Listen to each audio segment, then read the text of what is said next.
Buenos días a todos y a todas. Excelentísimo señor presidente del Principado de Asturias, delegada del Gobierno, consejeras, consejeros, presidente Antonio Trevín, presidente del Consejo Consultivo, síndico mayor, presidentes del Tribunal Superior de Justicia de Asturias y de la Audiencia Provincial, representantes de las Fuerzas Armadas y de los cuerpos de seguridad del Estado, en fin, sindicalistas, representantes sindicales, señorías, diputados y diputadas, muy buenos días a todos y bienvenidos a esta sede de la Junta General del Principado. Quien hoy les dirige la palabra no votó la Constitución española de 1978, no por falta de voluntad, tampoco por impedimentos relativos a la edad, tenía 21 años recién cumplidos, sino por la circunstancia de estar prestando servicio militar en aquel entonces, como todos ustedes saben, obligatorio. Y el coronel al mando del regimiento decidió aquel día acuartelarlos, cercenando de esta manera nuestro indisponible derecho al voto. Hoy, a ningún mando militar, y aquí algunos, ni a ninguna autoridad pública, se le ocurriría la adopción de una medida similar, no porque lo impida la ley, que también, sino por las propias convicciones democráticas que forman parte de la cultura política de nuestros días, a lo que no es ajena tampoco la institución militar, por supuesto.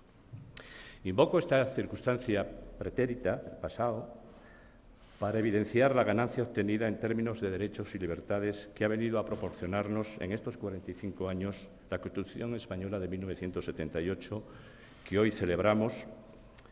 Esto contrasta con el negacionismo creciente que cuestiona la transición política y nuestra propia Constitución. A mi parecer, lo mejor que hemos hecho y construido los españoles desde que nos reclamamos como tales.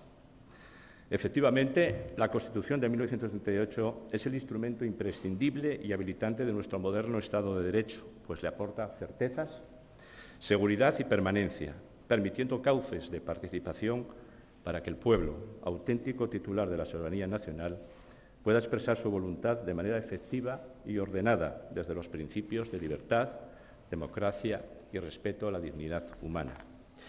Este Estado moderno que alumbra nuestra Constitución es una comunidad jurídica de iguales. No admite la desigualdad jurídica personal ni una heterogeneidad institucional territorial que ponga en riesgo las oportunidades de los ciudadanos que lo componen con independencia del lugar en el que vivan. Esto es compatible con el pluralismo legislativo y su correlato de derechos diferentes, según las decisiones que en el marco de sus competencias adopten los poderes públicos de las comunidades autónomas. Ha dicho con reiteración nuestro Tribunal Constitucional que los ciudadanos pueden estar sometidos a regímenes jurídicos diferenciados en las áreas materiales de competencia de cada comunidad autónoma, disfrutando, por tanto, de diferentes derechos en esas áreas, sin que ello suponga, y subrayo, una situación sustancialmente diferente entre sí. Todos somos conocedores de que este diseño de nuestra arquitectura constitucional en el plano territorial está siendo impugnado en determinados territorios que, so pena de su especificidad, alientan la redención de su supuesta identidad de grupo, reclamando niveles de autonomía creciente que esconden la querencia por un Estado propio. Sin embargo, el balance de estos 45 años de vigencia de nuestra Constitución, atendiendo exclusivamente a la histórica problemática territorial de España, se ha saldado a partir de la implementación del Estado autonómico, equilibrando sensata y armónicamente la unión y el particularismo, como corresponde a una sociedad plural como la nuestra. Se ha provocado, creo yo, un razonable acomodo a las demandas nacionalistas más reclamadas y más sentidas en aquellos territorios con fuerte impulso identitario, sin quiebra de nuestra norma básica, utilizando al efecto todos los mecanismos constitucionales. La respuesta ante las demandas crecientes de naturaleza identitaria siempre ha sido esta: cabe el nacionalismo no soberanista y no cabe el nacionalismo independentista. Con este criterio debemos encarar el futuro, apelando a la lealtad constitucional, o, si me lo permiten, al patriotismo constitucional en versión de Habermas. En cualquier caso, a la devotio a la casa común y compartida. Reivindiquemos especialmente en este terreno la cultura del pacto, que demanda pragmatismo y flexibilidad. Nuestra Constitución ha rendido Buenos dividendos a la sociedad española en estos 45 años de vigencia, pero en tan dilatado periodo de tiempo se han sucedido cambios significativos que demandan una puesta al día por la vía, acaso, de reformas puntuales y concretas que ayuden a la estabilidad institucional y política, eso sí, desde la premisa de amplios consensos al respecto. Por si las circunstancias y la coyuntura política lo permiten, adelanto algunos pareceres personales. Si fuera el caso, insisto, y siempre y cuando la normalidad institucional nos devuelva consensos de antaño, me atrevo a sugerir algunas materias susceptibles de debate y, si procediera, de innovación parcial del texto constitucional. Aun conocedor del que el sistema parlamentario ha funcionado con regularidad, se advierten determinados ámbitos de mejora en lo relativo al régimen electoral, conectados con un mayor aseguramiento de la gobernabilidad y la estabilidad institucional, facilitando la formación de mayorías de gobierno, complementado, llegado el caso, con una reforma del Senado, sempiternamente postergada, como todos sabemos, que le habilite como una verdadera cama territorial o caja de resonancia de las comunidades autónomas, toda vez que el modelo autonómico está firmemente arraigado en sede constitucional y en el imaginario colectivo de todos los españoles. Constitucionalizar la cohesión social y los derechos sociales como objetivo fundamental del Estado y valor superior del ordenamiento jurídico, con especial mención a la irreversibilidad de las conquistas sociales acumuladas en el tiempo, se erigiría en una mudanza constitucional que entronca directamente con el sentir muy mayoritario de la población española en este tiempo que nos toca vivir, en los que la precarización amenaza a una parte de la población, señaladamente a las generaciones más jóvenes. Tal y como anticipó Calamandri, los derechos sociales constituyen la premisa indispensable para asegurar el goce efectivo de las libertades públicas de todos los ciudadanos.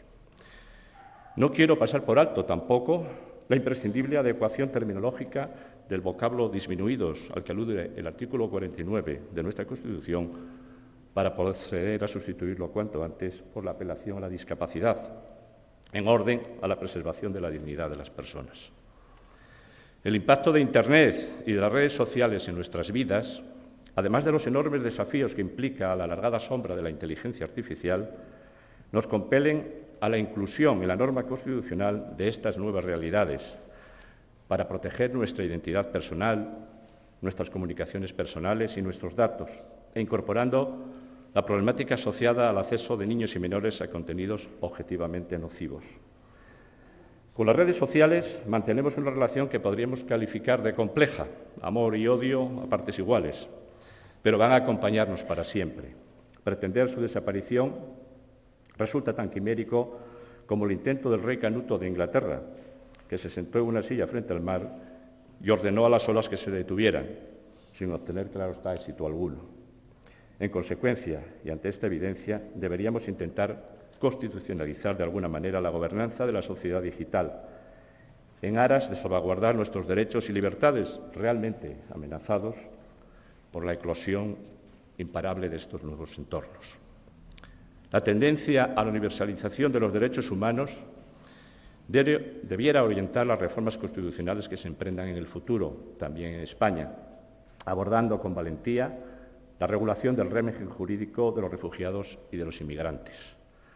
La alarma social que generan las sucesivas oleadas de inmigrantes que llegan a nuestras costas y la complejidad de su integración no puede ser una excusa para eludir el asunto, sino una invitación a abordarlo desde la perspectiva jurídica de los derechos fundamentales. Las posiciones xenófobas que basan su actitud en consideraciones de naturaleza étnica o de supuesta pureza nacional ignoran que por esta tierra, casa común de todos los españoles, han transitado a lo largo de la historia sucesivamente celtas, íberos, fenicios, griegos, romanos, musulmanes, judíos, godos y cristianos. Todos ellos han dejado huella. Al fin y a la postre no somos otra cosa que el trasunto de todo esto. Olvidan, denotando memoria frágil, que los españoles, a lo largo de nuestra historia, hemos sido migrantes, bien por razones económicas o políticas. Y finalmente obvian que la migración es un fenómeno que beneficia al país del que se migra y al país de destino. ¿Acaso no sea una extravagancia a estos efectos traer aquí El ideal del sueño cosmopolita heredado del helenismo, en palabras de Encomio, ni el mar ni todas las distancias de la tierra impiden obtener la ciudadanía, y aquí no hay distinción entre Asia y Europa. Todo está abierto para todos. En Roma, nadie que sea digno de confianza es extranjero. Hasta aquí he intentado señalar un puñado de asuntos, sin ánimo de construir ninguna suerte de lista cerrada, sobrevenidos en el tiempo desde aquel lejano día del 6 de diciembre de 1978 y que deberían concitar consensos amplios en torno a una hipotética reforma parcial de nuestra Constitución. No ignoro, claro está, la dificultad del empeño, toda vez que activar los mecanismos de reforma exige acuerdos transversales que no parecen compatibles con el actual estado de cosas, al menos si hablamos en el corto plazo. Vigilando y no durmiendo, se protegen los derechos y la democracia. Invoco este viejo aforismo romano ante la evidencia de los enormes riesgos y amenazas para la supervivencia de las democracias debido al embate de ideologías populistas y nacionalistas que creíamos ya superadas. El pasado vuelve a ser hoy. Las actuales democracias occidentales no son otra cosa que el decantado histórico de las ideas de la Ilustración, que entronizaron la ciencia, la razón, el humanismo y el progreso. Todos los logros de las últimas décadas son la consecuencia de estas ideas. Son nuestros logros, pero no son derechos de nacimiento. Podemos retornar a condiciones de vida primitivas si no combatimos los movimientos contrailustrados, a saber, populismo y nacionalismo. El neoliberalismo y la globalización facilitaron la desregulación estatal y esto ha provocado la pérdida de capacidad de los gobiernos para controlar y afrontar eficazmente los problemas. Sobre este estado de cosas, incertidumbre, precarización, ansiedad e incluso miedo, se han proyectado los viejos demonios que ya creíamos haber expulsado por la ventana, pero que han regresado por la puerta principal, con nuevos disfraces, eso sí. En esencia, movimientos populistas y nacionalistas contra la Ilustración y la democracia. En definitiva, los vicios de la globalización han hecho resurgir la reacción en términos de aldea local. Frente a un reto de tamaña magnitud, corresponde un rearme institucional con el objetivo de implementar una gobernanza de la globalización en términos democráticos, reforzando los valores colectivos en la gestión de lo público y estableciendo políticas en defensa de la calidad de la democracia, tanto en el nivel estatal como en ámbitos supranacionales. En resumen, transparencia, eficacia en la gestión, proactividad y reafirmación en los valores, los derechos y libertades innegociables reflejados en nuestras constituciones, que nos han traído hasta aquí. Defender nuestras democracias y las ideas de la Ilustración hoy resulta más necesario que nunca, puesto que quizá haya que retrotraerse a los años 30 del pasado siglo para encontrar un tiempo en nuestra historia, la más reciente, con amenazas de tanta envergadura. ¿Cómo evolucionará la tensión latente entre el humanismo ilustrado, cosmopolita y liberal que se ha extendido por el mundo en las últimas décadas y el populismo tribal, autoritario y regresivo que amenaza con hacerlo retroceder? Se pregunta Steven Pinker, y yo con él. Es duro hacer predicciones, dijo alguien, sobre todo sobre el futuro, pero estoy seguro de que nuestras fortalezas para derrotar a la nueva religión del siglo XXI. Tenemos todas las fortalezas para derrotar al populismo y al nacionalismo. Concluyo esta intervención recuperando y revalorizando nuestra Carta Magna, que diseña un Estado basado en el pluralismo y en el aseguramiento de un conjunto de derechos y libertades homologables con las democracias occidentales más avanzadas, que nos ha regalado el mayor periodo de tiempo de nuestra historia en paz y en libertad. Ahora bien, la pluralidad no puede llegar a destruir la convivencia y la propia democracia, a base de una excesiva gesticulación en sede pública. La impugnación de este modelo constitucional desde ámbitos territoriales con un fuerte sentimiento identitario choca frontalmente con la mayoría social de este país. Por lo que respecta a Asturias, modelo de convivencia en perfecto equilibrio entre lo identitario y lo universal, quiero decirlo alto y claro, no forma parte del ADN de los asturianos incompatibilidad alguna que nos impida sentirnos confortables en nuestra condición de asturianos, españoles y europeos. España ha superado múltiples vicisitudes a lo largo de su historia. También lo conseguiremos ahora en un tiempo que aparenta borrascoso. Me apropio de la sensibilidad y el sentimiento con el que nos juzga la periodista y escritora peruana afincada en España, Karina Sainz, cuando señala que España siempre ha sabido reunirse para estar en desacuerdo, ya sea para discutir un penalti o para contar la historia del abuelo republicano franquista. Y prosigue. Aunque digáis lo contrario, hay algo luminoso en una sociedad que en 40 años hizo lo que muchas no han conseguido en un siglo. Lo sorprendente, dice, es que una parte de su ciudadanía no lo recuerde, o peor aún, que compre la mercancía averiada de un olvido interesado. Y concluye Karina. Aunque digáis lo contrario, el edificio sigue en pie, incluso cuando llueven piedras. Feliz Día de la Constitución. Muchas gracias.